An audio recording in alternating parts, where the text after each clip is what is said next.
Assalamualaikum warahmatullahi wabarakatuh.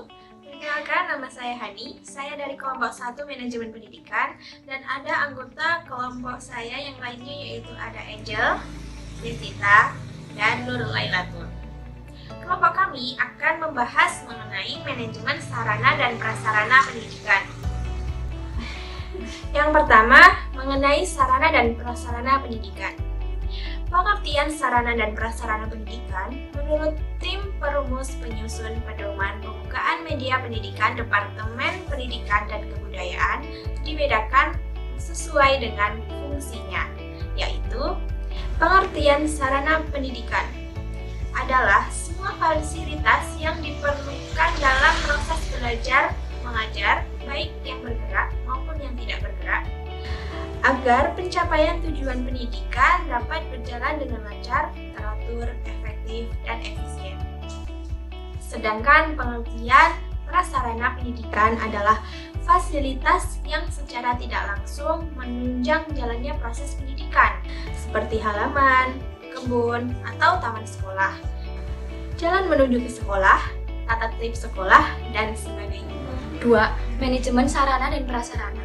Manajemen sarana dan prasarana dapat diartikan suatu kegiatan menata, mulai dari perencanaan atau analisis kebutuhan, pemanfaatan, inventarisasi, pengadaan, pendistribusian, pemeliharaan, pemusnahan, dan pertanggungjawaban terhadap barang-barang bergerak dan tidak bergerak, perabotan sekolah, alat-alat belajar, dan lain-lain.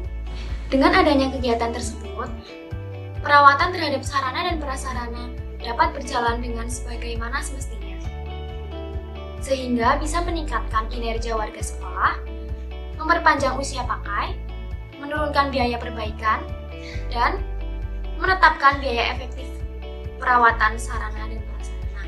Dalam Peraturan Pemerintah Nomor 19 Tahun 2005 tentang Standar Nasional Pendidikan yang menyangkut standar sarana dan prasarana pendidikan, secara nasional pada bab 7, pasal 42, disebutkan bahwa 1.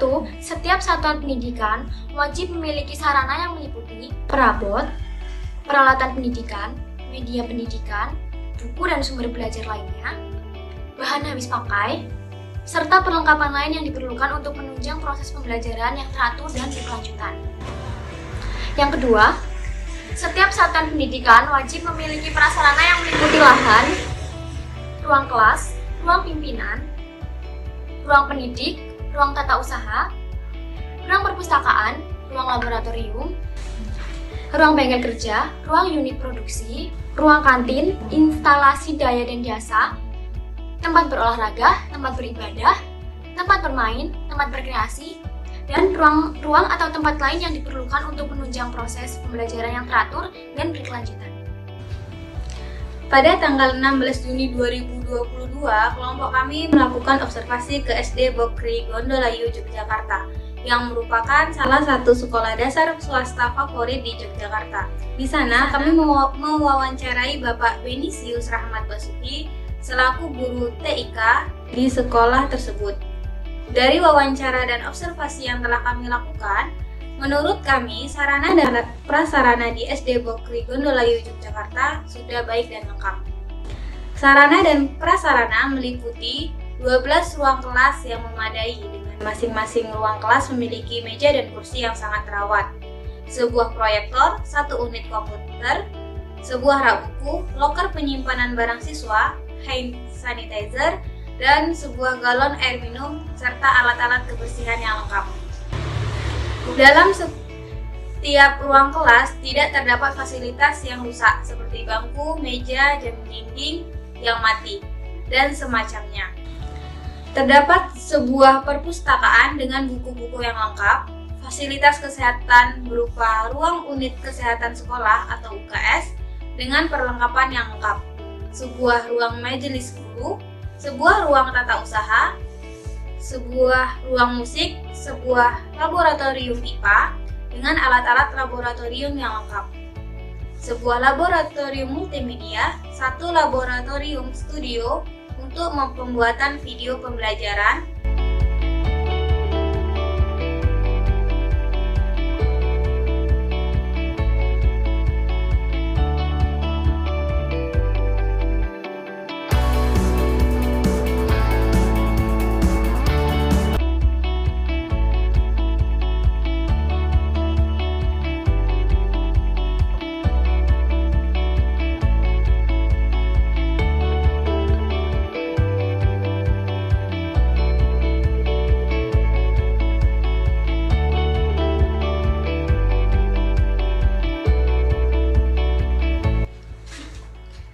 Untuk prinsip-prinsip manajemen pendidikan, sarana dan prasarana di SD Bokri telah menerapkan prinsip pencapaian tujuan, prinsip efisiensi, prinsip administratif, prinsip kejelasan tanggung jawab, dan prinsip kekohesifan.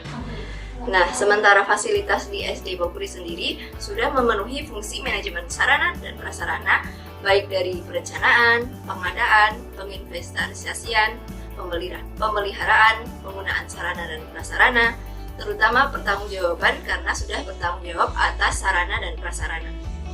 Menurut kami, sekolah dasar ini sudah sangat kreatif dan inovatif. Contohnya, seperti di setiap ruangan kelas terdapat 3 dekorasi bendera. Bendera merah putih, bendera Bokri, dan bendera Dipora. Serta terdapat gambar-gambar di dinding kelas yang menambah nuansa anak-anak sekolah dasar. Dan menurut kami, hal tersebut sangat menarik perhatian. Hal ini juga tentu akan menambah semangat belajar para siswa, juga semangat mengajar bagi guru. Kekreatifan inilah yang akan merangsang timbulnya imajinasi siswa. Kebersihan dan kerapian juga sangat diperhatikan, sehingga akan diperoleh kenyamanan selama kegiatan belajar mengajar. Untuk kamar mandinya benar-benar bersih dan terang. Terlebih di sekitar wastafel terdapat satu tanaman yang menambah suasana segar. Sampah-sampah juga tidak ada yang berserakan. Sekian dari kelompok kami. Wassalamualaikum warahmatullahi wabarakatuh. Dadah. Kok dadah?